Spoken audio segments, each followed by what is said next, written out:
नमस्कार दोस्तों, वेद वेदांत चैनल में आपका बहुत बहुत स्वागत है।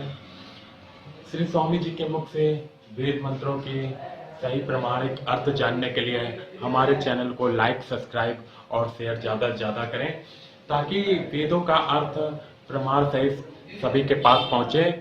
अगर आपको कोई भी शंका या समाधान चाहिए हो तो हमारे व्हाट्सएप नंबर पर आप मैसेज भी कर सकते हैं और नीचे कमेंट बॉक्स पर आकर आप मैसेज भी कर सकते हैं हमें। धन्यवाद। ॐ यो असौ आदित्ये पुरुषः सो असौ अहम् ॐ खं ब्रह्म।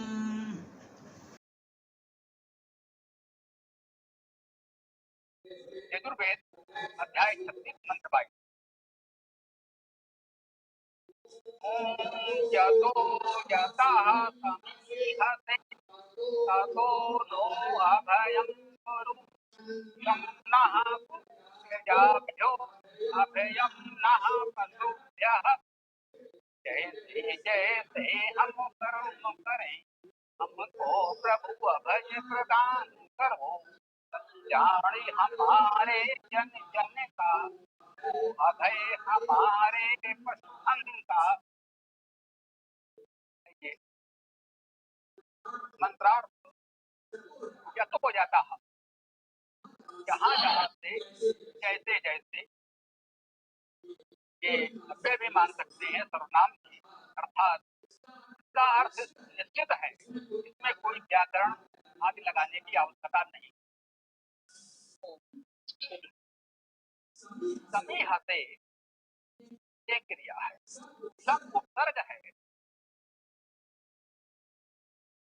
और ये धातु है। सम उपसर्ग सम्यक ये धातु प्रयत्न करना, प्रयास।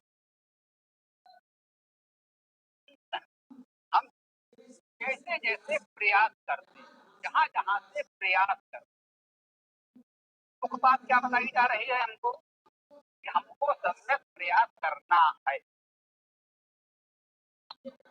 ये पहला पद हुआ। इस मंत्र में पहला क्षण में क्या बताया गया? यतो यतः समीहते, जहां जहां से जैसे जैसे सम्यक रूप से प्रयास करें। करने के लिए सबसे महत्वपूर्ण है हम प्रयास करें। ततो नो अभयम्, ततः उससे आगे क्या है?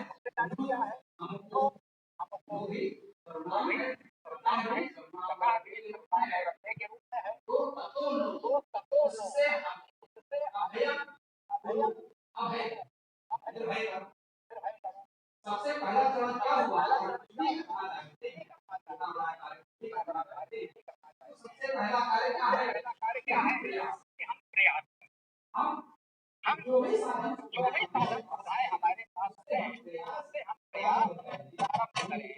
अभी जो चर्चा हो रही थी जो संभव है प्रयास करें। जितने साधन सुविधाएं हमारे पास है उसमें सर्वोत्तम जो संभव है उतना हम प्रयास करेंगे, हमारा दायित्व। और हम लोग अपनी क्षमता भी रहे हैं। उसके बाद अपना दोनों अभ्यास अब हमने तो अपनी क्षमता में प्रयास प्रारंभ कर दिया।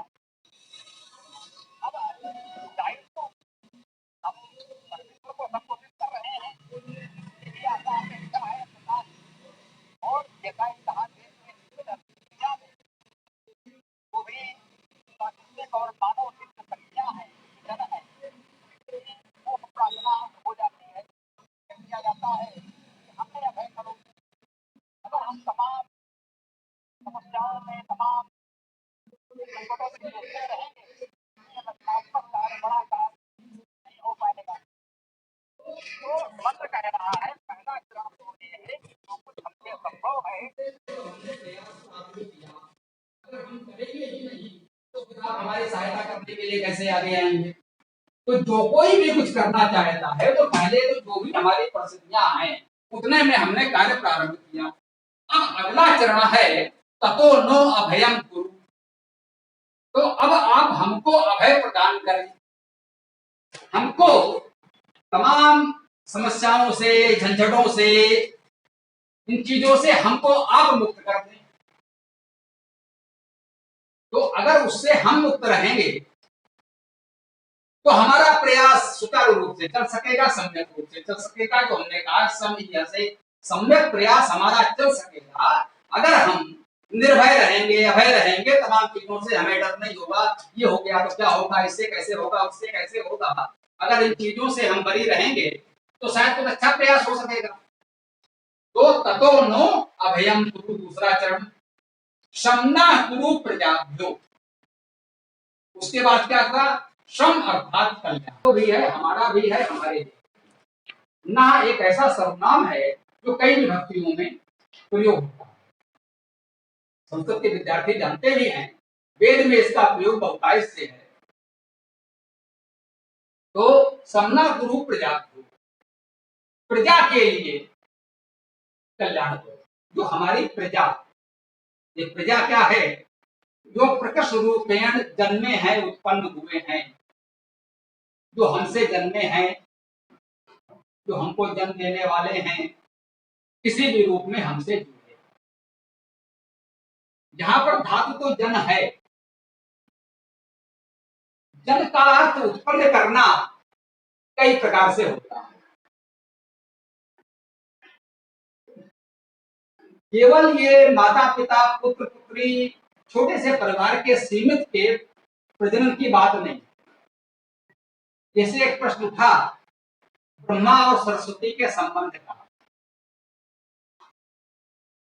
तो ब्रह्मा वेद के आदि पुरुष हैं।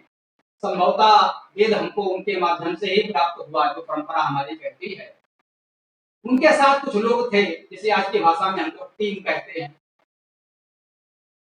उसमें सरस्वती है, नारद हैं, बहुत से। उनको मानस संतान कहा। मानस संतान, मानसिक रूप से वो उनके संतान हैं, वो उनके जैविक संतान नहीं हैं।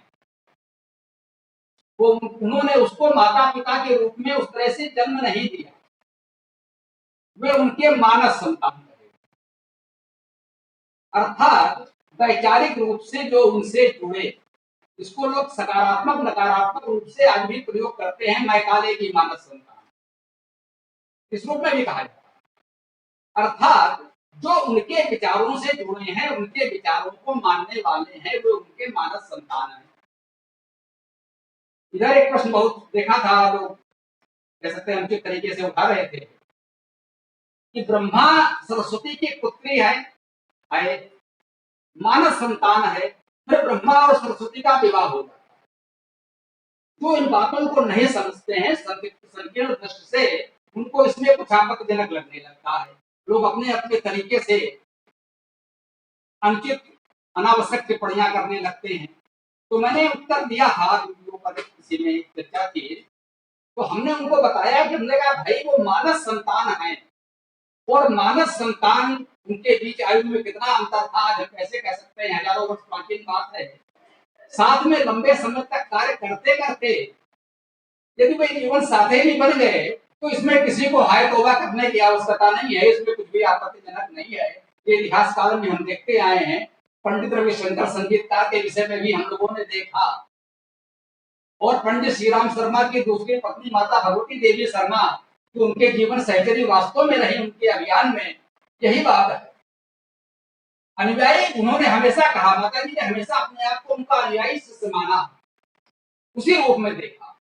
पहली पत्नी शायद इस कार्य में उतना सहयोगी न रही, इसीलिए दूसरा आया। याज्ञवल्क्य के साथ भी ये हुआ।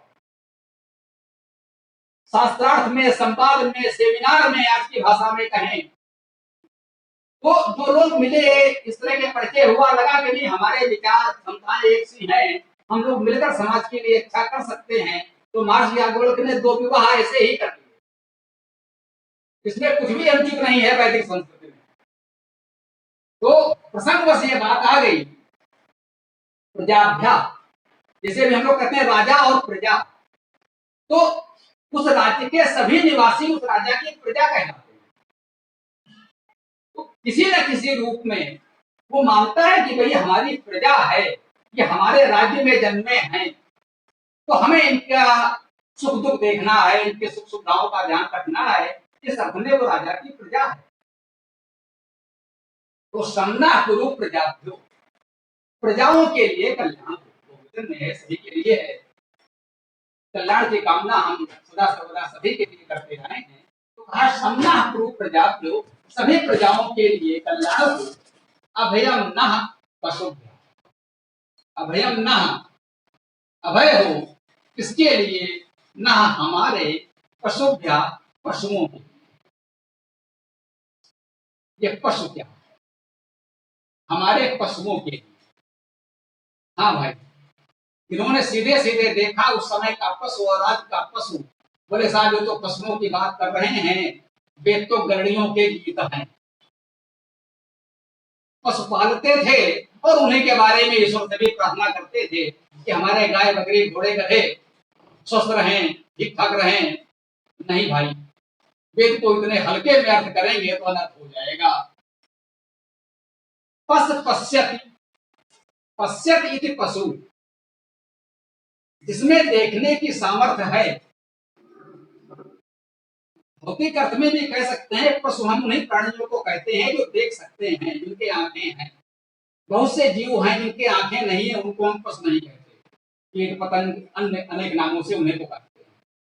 पशु हमने उन प्राणियों को कहा है जिनमें देखने की क्षमता है।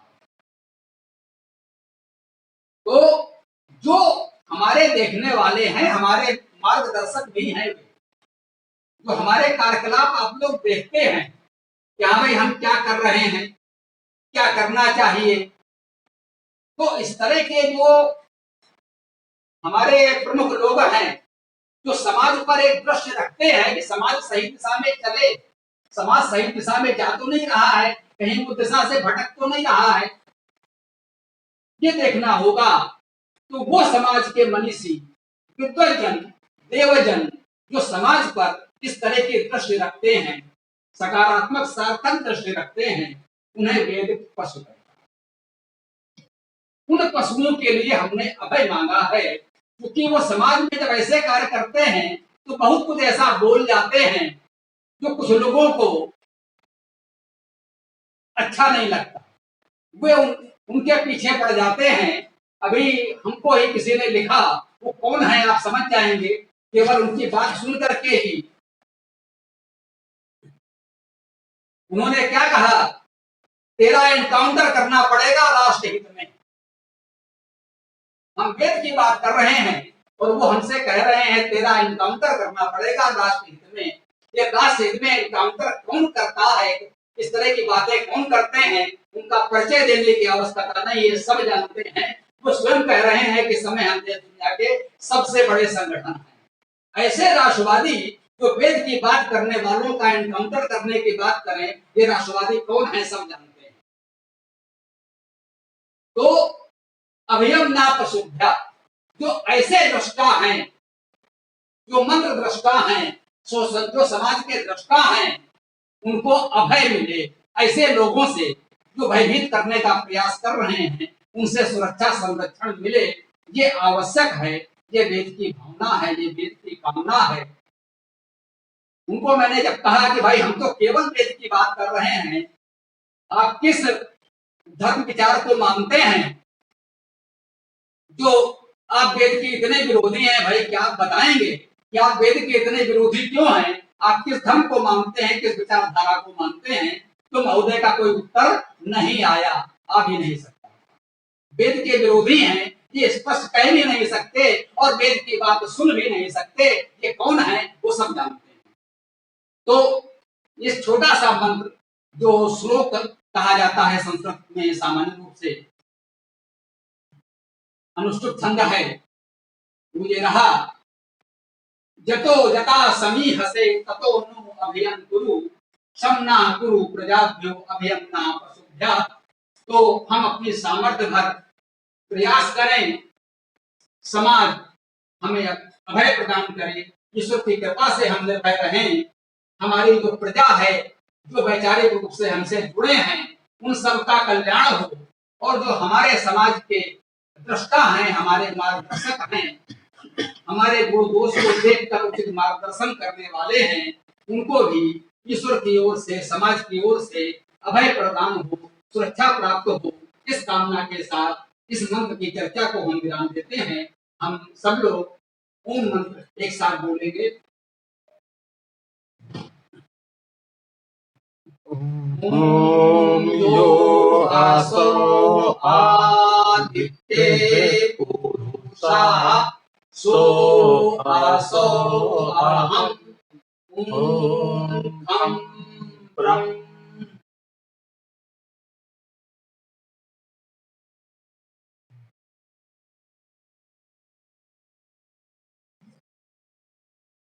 हाँ जी, अब आप लोग बोल सकते हैं।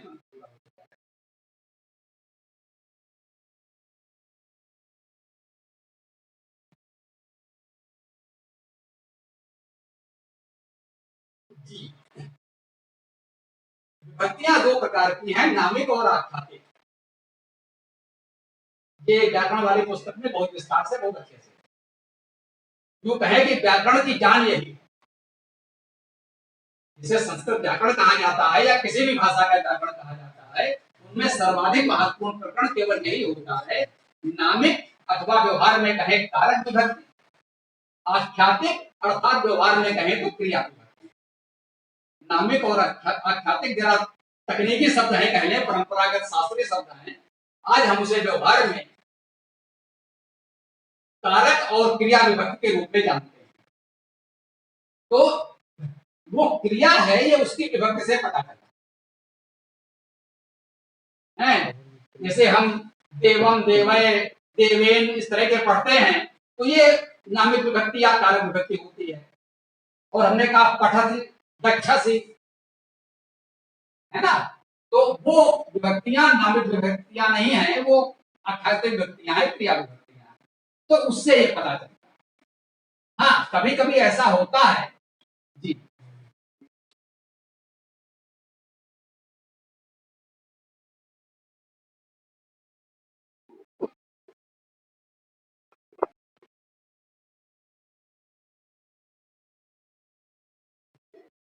हाँ, ये एक व्याकरण सीखने सिखाने वाली बात हो गई। तो चर्चा में हम लोग सब कुछ करेंगे, मना नहीं कर रहे हैं, लेकिन ये थोड़ा अंतर भी हमें समझना चाहिए कि वेद को समझने में और व्याकरण को समझने में थोड़ा सा अंतर भी है।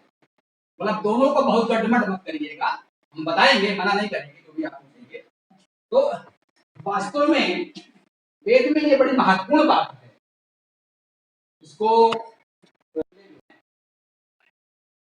में क्रियाएं जो भी सामान्य रूप से आ रही है, सामान्यता जो संस्कृत व्याकरण की व्यवस्था है उनमें वो भूतकाल भी प्रतीत होता है।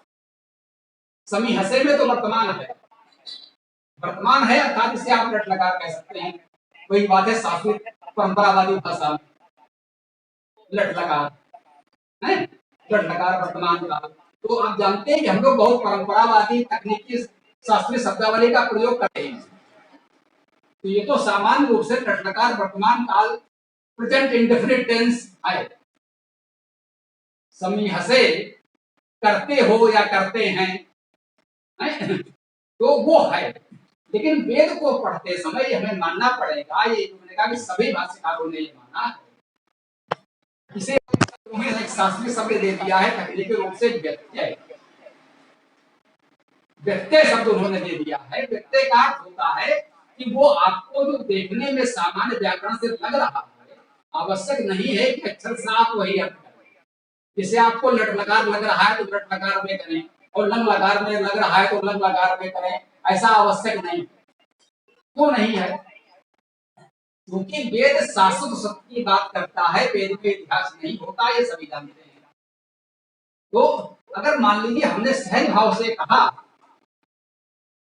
कि भाई हम उठे, सूरज निकला तो अंधेरा दूर हो गया। अंधेरा था, बिजली भी नहीं आ रही थी, और अंधेरे में धीरे धीरे सूरज निकला, प्रभात हुआ, उषा हुई, तो अंधेरा दूर हुआ, फिर हमने अपना कार्य प्रारंभ किया। ये मेरे सभी वाक्य भूतकाल में है। है?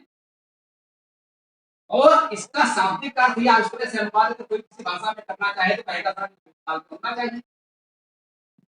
मान लीजिए ये सारे शब्द मिलकर शब्दशः वेद में मिले, शब्दशः अनुवाद कोई मंत्र हो जिसका ये कर दिया जाए और मिल भी जाएगा। उषा के बड़े लंबे लंबे वर्णन है, इस पर लोगों ने खूब अटकलें लगाई हैं कि वेद में उषा का इतना लंबा लंबा वर्णन है तो ऐसा लगता है वेद के रचनाकार नॉर्वे स्वीडन कहीं ध्रुव प्रदेश के रहने वाले थे, जहाँ कई महीने लंबी उषा होती थी, इसलिए उषा का इतना वर्णन है।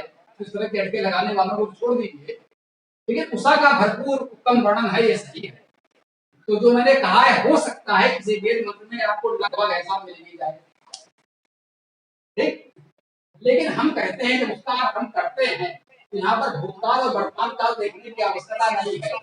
उषा हुई या उषा होती है, सूर्य निकला या सूर्य निकलता, इसमें कोई अंतर नहीं है। कोई इस पर बहस करने पड़ जाए, इस मंत्र में कहा गया है सूर्य निकला तो उस दिन उस समय निकला होगा, दोबारा नहीं निकलेगा, तो ये नहीं हो सकता। क्योंकि वेद केवल शासन शब्द की बात करता है, वो कोई तात्कालिक सत्य अथवा ऐतिहासिक घटना की चर्चा करता ही नहीं है। अतः उसमें ये भूत भविष्य वर्तमान का भेद नहीं होता। इसे वेद के भाष्यकार लकार व्यक्ति कहते हैं। उसने किसी भी काल लकार में अपने तरीके से कहा हो, लेकिन आप ये मान कर चलो कि वो सर्वकालिक सत्य है, अतः उसका सेवा करें तो करते हैं, होता है, इस प्रकार से करें, यही उचित होगा। तो कह सकते हैं वेद को पढ़ने में सरलता भी हो गई कि बहुत सारे लकारों पर बहुत माथा पच्ची करने की आवश्यकता नहीं रही। अगर इतना आपने समझ लिया कि वो क्रिया है तो पर्याप्त है। हालांकि इस व्यक्ति का दुरुपयोग उन लोगों ने कहीं कहीं नाम विभक्तियों में कर डाला। तो ये तो सत्य है कि एक भाषा से दूसरी भाषा में अगर बात करेंगे तो हम कर्मकारक में को मानते हैं, कई बार हो सकता है हमें क्या कहना पड़ता है, उनको पूजो या उनका पूजन करो। अब उनका पूजन करो में जो का आ गया उन्हें षष्ठी विभक्ति हो गई, उनको पूजो में कर्मकारक हो गया, तो वेद में तो कर्मकारक ही आएगा। तो इस तरह का थोड़ा सा विभक्ति का व्यत्यय जो व्यवहारिक है वो तो ठीक है, लेकिन वो कहे नहीं साहब किसी भी विभक्ति को किसी भी विभक्ति में ले जाएंगे तो ये वेद पे अर्था नहीं हो जाता है कई बार। तो वेद भाषा में यही कमी रही कि जो मंत्र में नहीं है वो अपनी ओर से व्याख्या में उन्होंने जोड़ करके उसका आनंद ओम यो आसो आदित्ये पुरुषः सो आसो अहम् ओम खम ब्रह्म। नमस्कार मित्रों, पूरा वीडियो देखने के लिए आपका बहुत बहुत धन्यवाद। अगर आपको वेदों के विषय में और अधिक जानकारी प्राप्त करनी हो तो हमारे चैनल को लाइक सब्सक्राइब करना ना भूलें और ज़्यादा से ज़्यादा इसको शेयर करें ताकि वेदों के विषय में जानकारी और लोगों तक पहुँचे।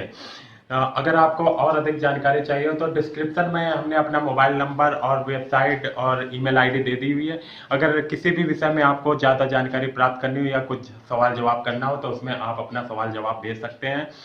धन्यवाद।